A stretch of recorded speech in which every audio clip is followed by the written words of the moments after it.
ओम शांति। 1/4/2023 के बाबा के साकार अनमोल धारणा युक्त मधुर महावाक्य हैं, जिनमें बाबा ने कहा है आत्मा के ऊपर अनेक जन्मों का पापों का बोझा चढ़ा हुआ है, जिसके कारण संस्कार भी कड़े हो गए, स्वभाव भी कड़ा हो गया, दुख देने वाला।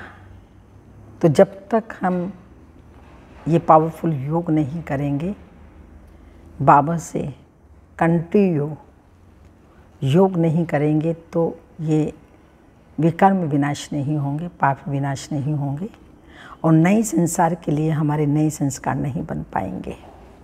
इसलिए योग को जितना जितना हम पावरफुल बनाएंगे, उतना हमारे कड़े संस्कार परिवर्तन होंगे और नए संसार के लिए हम अपनी तैयारी ये करेंगे। मीठे बच्चे, लक्ष्य सोप से आत्मा रूपी वस्त्र को साफ करो। अंदर में कोई भी मैल नहीं रहनी चाहिए। क्वेश्चन है, पुरुषार्थी बच्चे कर्मों की किस गुह्य गति को जानते हुए पुरुषार्थ में सदा तत्पर रहते हैं? आंसर है, आत्मा पर अनेक जन्मों के पाप कर्मों का बोझ है, अनेक कड़े संस्कार हैं। उन संस्कारों को बिगैर योग के परिवर्तन नहीं किया जा सकता। आत्मा पाप कर्म करते करते बिल्कुल मैली हो चुकी है, इसलिए इसको साफ करने की मेहनत करनी है।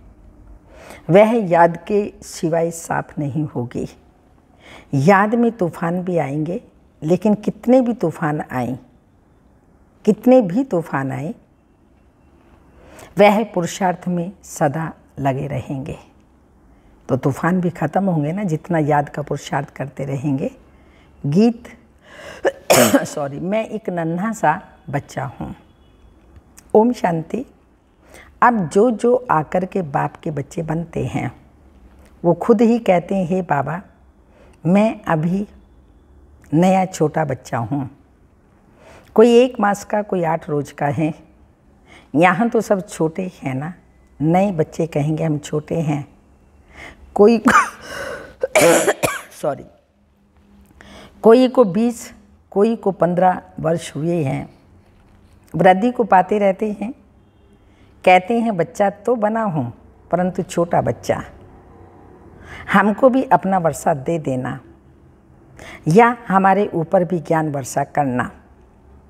ज्ञान वर्षा तो होती ही है ना। इनको भाग्यशाली रथ कहा जाता है, जिसने ज्ञान गंगा लाई व ज्ञान अमृत लाया। उनके नाम बहुत हैं। भागीरथ भी है, अर्जुन भी है, दक्ष प्रजापति भी कहते हैं। है तो एक ही प्रजापिता जो सभी को लक्ष्य देते हैं, मनुष्य से देवता बनना। बाबा ने आते ही लक्ष्य दिया, क्योंकि बाबा पढ़ाई पढ़ा रहे हैं और पढ़ाई में लक्ष्य होता है, अंधविश्वास नहीं होता है। तो भगवान ने लक्ष्य दिया है। बहुत बच्चे आते हैं जिनके वस्त्र बिल्कुल मैले पुराने हैं। कोई कपड़े कैसे, कोई कैसे हैं। कोई तो ऐसे सड़े हुए हैं जो धोने से एकदम फट पड़ते हैं। बाप कहते हैं, ये धोबी घाट कितने वर्षों से चला आ रहा है। कपड़े धोते ही आते हैं, कोई तो अच्छे हो गए हैं, कोई को तो कितना भी साफ करो फिर भी मैले के मैले रह जाते हैं। ज्ञान की सोटी जोर से लगाओ तो फट भी पड़ते हैं, भाग भी जाते हैं। जो साफ नहीं होते, शुद्ध होकर औरों को शुद्ध नहीं बनाते, तो समझा जाता है इनकी तकदीर में ही नहीं है। जो खुद अच्छे बन जाते हैं, वह औरों को के भी कपड़े धोते रहते हैं। तो यह धोबी घाट भी है। आत्मा प्योर होने से फिर शरीर भी प्योर मिलता है। सांवरे से गोरे बन जाते हैं। सांवरे तो इस समय सभी हैं। बाप तो आए हैं बिल्कुल ही शाहन का शाह बनाने, क्योंकि पाप आत्मा तो सब है ना। इस जन्म का तो पता लग जाता है, आगे के जन्मों का तो पता नहीं पड़ता। समझाते हुए फिर भी नहीं समझते, नहीं सुधरते, तो समझा जाता है शायद आगे कोई पतित होंगे जो संस्कार सुधरते ही नहीं।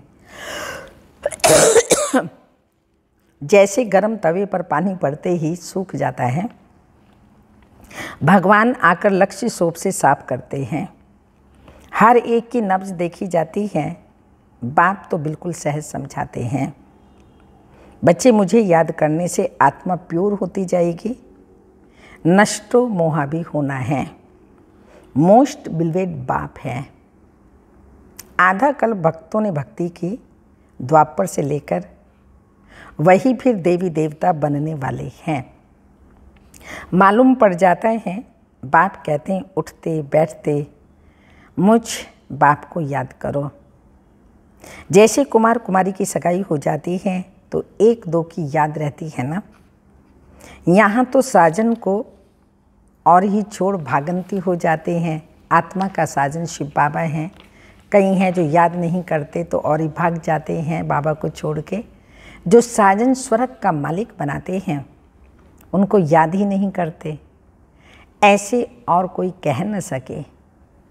मैं कल पे पहले माफिक अजामिल जैसी पापात्माओं का उद्धार करने आता हूँ। कोई का कपड़ा अच्छा है, कोई का मैला है। स्त्री कहती है बाबा हमको पावन शुद्ध बनाओ, पवित्र बनाओ। पुरुष फिर कहते हैं तो विकार बिगर रह नहीं सकता हूँ, तो झगड़ा पड़ जाता है। अबलाओं पर कितने अत्याचार होते हैं। जो पवित्र नहीं बनते वो कितने विघ्न डालते हैं। सन्यासियों को तो कोई रोक नहीं सकता, गवर्नमेंट भी कह नहीं सकती कि तुम्हारे बाल बच्चे का कौन संभाल करेगा। यहाँ इस पर झगड़ा होता है। एक पवित्र बनते, दूसरा फिर अजामिल पापी रह जाते हैं। राजाई को भी ठोकर मार देते हैं। भक्ति मार्ग में मीरा का मिसाल है। भक्ति मार्ग में ऐसे बहुत हुए हैं। यहाँ मुश्किल निकलते हैं। हाँ, ऐसे भी निकलेंगे, कहेंगे हमको तो पवित्र बनना है। फट से कहेंगे हमको राजाई की कोई परवाह नहीं है। जैसे उन राजाओं को रानियों की परवाह नहीं रही, छोड़ दिया, वैसे अब रानियां निकलेंगी जो राजाओं की परवाह नहीं करेंगी। बस हम तो स्वर्ग के मालिक बनेंगे। भक्ति मार्ग में राजाओं के नाम हैं जिन्होंने संन्यास किया है। अभी तो यह है ज्ञान मार्ग। हर एक समझ सकते हैं हम कहाँ तक धोबी बने हैं। आत्माओं को पावन बना रहे हैं, पवित्र बना रहे हैं, उनको ज्ञान योग दे करके उनकी विकारों की मैल मिटा रहे हैं। ये धोबी बनना। तो हम कहाँ तक धोबी बने हैं, क्यों ना अच्छा धोबी बने।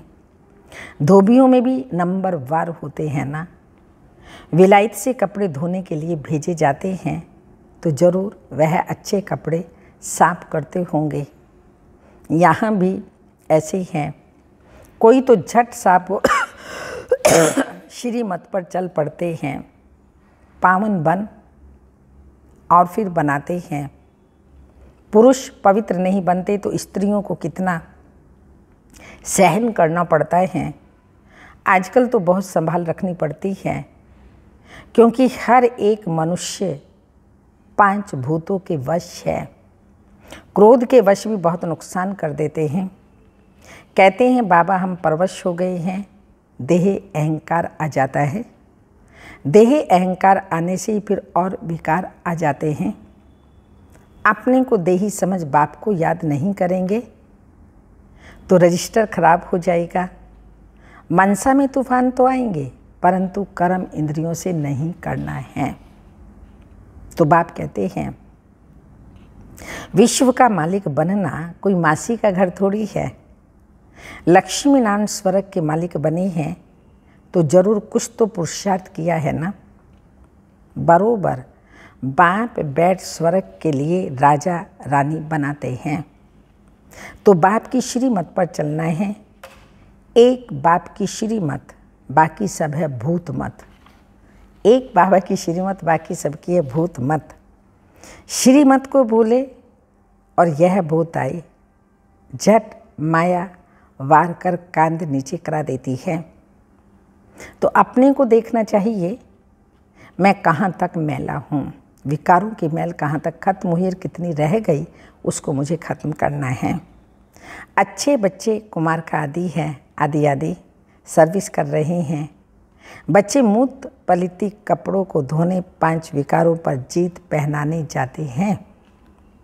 कोई को काम का भूत आया तो एकदम नाम बदनाम कर देते हैं। गंदा हो गया तो उनको बीके थोड़ी कहेंगे, उनका फिर रजिस्टर एकदम खराब हो जाता है। बाबा कितना सटका मारते हैं साफ करने के लिए। कहते हैं बाप को याद करो, कपड़ा साफ होगा, नहीं तो भूत आते रहेंगे। धारणा नहीं होती है तो समझना चाहिए मैं कोई बहुत मैला हूँ। आगे जन्म में शायद हम बहुत गंदे थे। शर्म आना चाहिए। पुरुषार्थ नहीं करते तो गंदे के गंदे रह जाते हैं, लायक नहीं बनते। तुम यहाँ आते ही हो लायक बनने।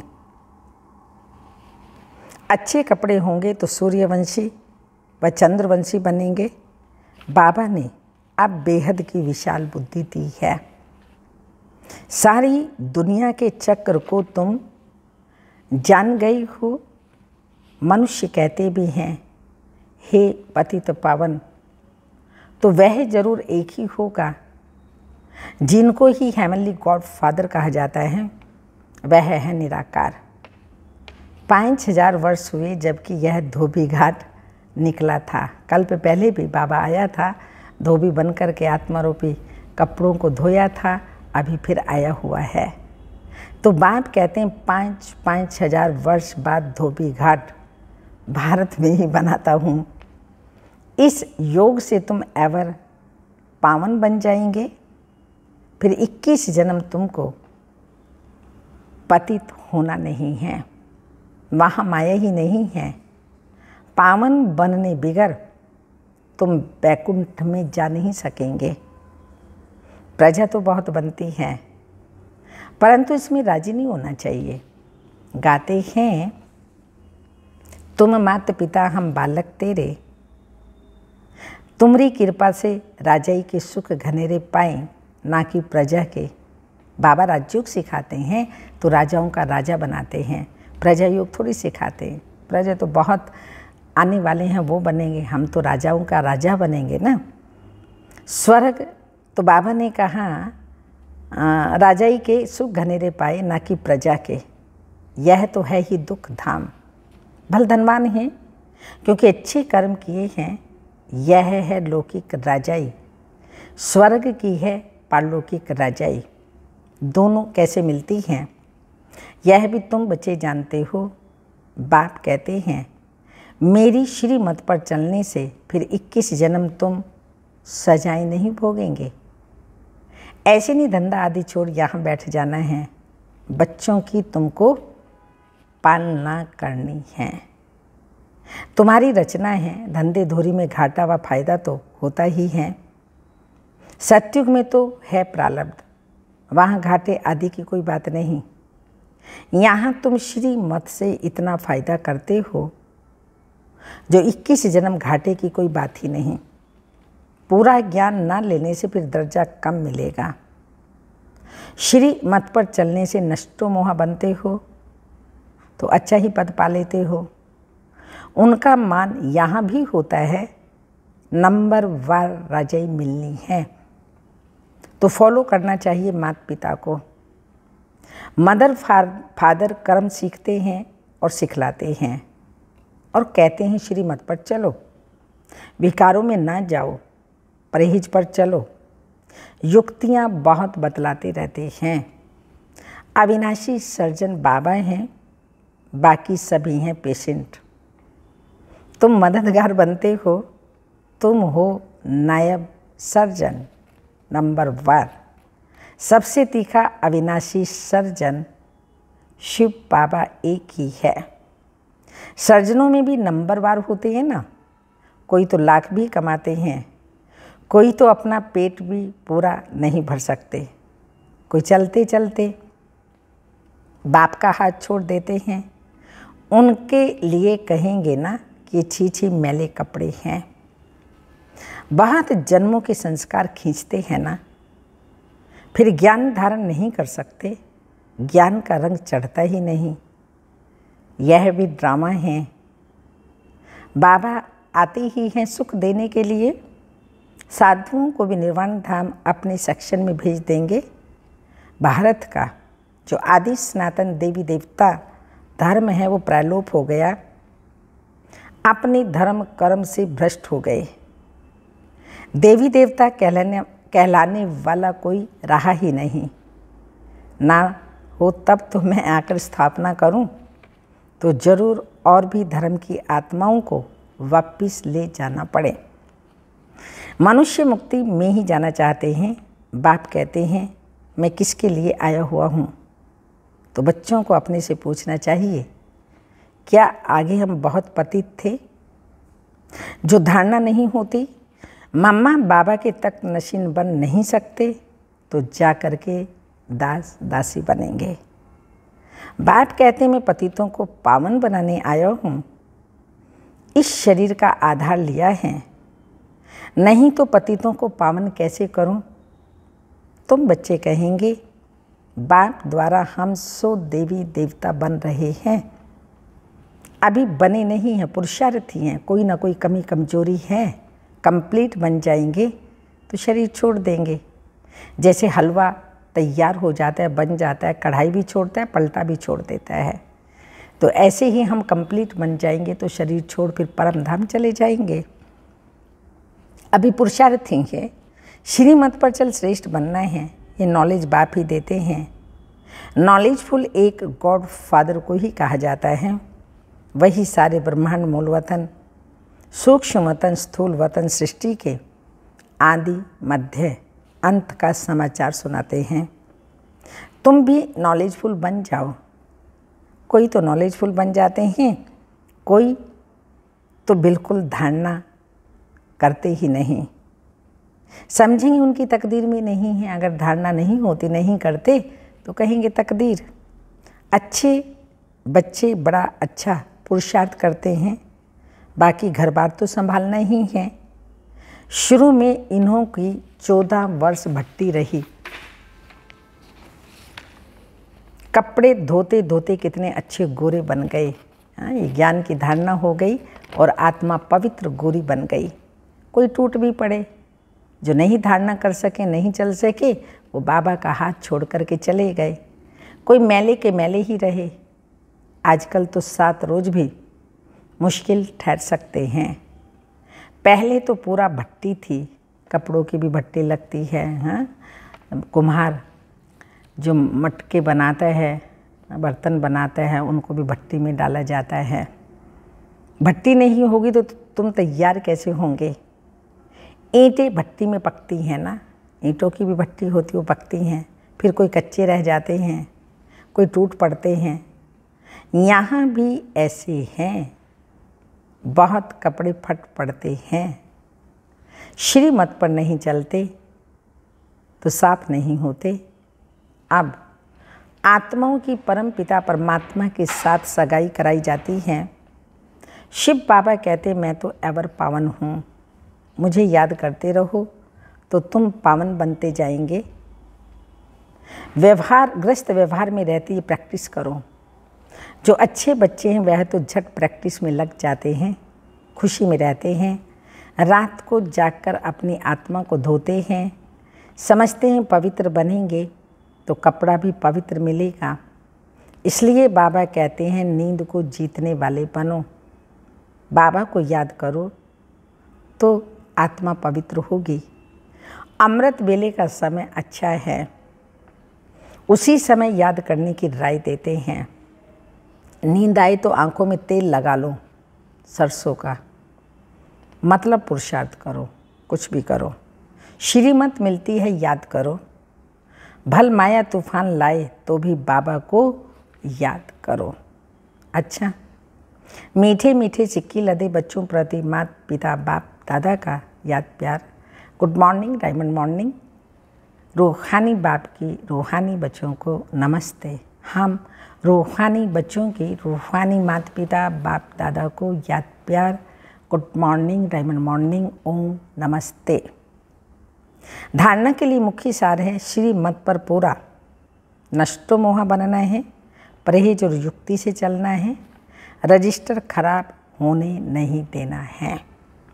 सेकंड पॉइंट, नींद को जीतने वाला बन अमृत वेले विशेष आत्मा को साफ बनाने के लिए बाप की याद में रहना है, ज्ञान योग से आत्मा को पावन बनाना है। वरदान, एक ही संकल्प में स्थित हो महातीर्थ की प्रत्यक्षता करने वाले जिम्मेवार आत्मभव। ये आबू विश्व के लिए लाइट हाउस है। इस महातीर्थ को तीर्थ की प्रत्यक्षता करने के लिए सर्व ब्राह्मण बच्चों का एक ही संकल्प हो कि हर आत्मा को यहाँ से ठिकाना मिले, सबका कल्याण हो। जब यह शुभ आशाओं का दीपक हर एक के अंदर जगे, सबका सहयोग हो, तब कार्य में सफलता हो। सबके मन से ये आवाज़ निकले कि यह मेरी जिम्मेवारी है। जब हर एक स्वयं को ऐसा जिम्मेवार समझेंगे, तब प्रत्यक्षता की किरण अब्बा के घर से चारों ओर फैलेगी। स्लोगन, अंतर्मुक्ता की विशेषता को धारण कर लो तो सर्व की दुआएं मिलती रहेंगी। अंतर्मुक्ता की विशेषता को धारण कर लो तो सर्व की दुआएं मिलती रहेंगी। सूचना, इस मास की सभी मुरलियाँ ईश्वरीय महावाक्य निराकार परमात्मा शिव ने ब्रह्मा मुख कमल से अपने ब्रह्मा वत्सों अर्थात ब्रह्मा कुमार एवं ब्रह्मा कुमारियों के सन्मुख 18/1/1969 से पहले उच्चारण की थी। ये केवल ब्रह्मा कुमारी की ही अधिकृत टीचर बहनों द्वारा नियमित बीके विद्यार्थियों को सुनाने के लिए है।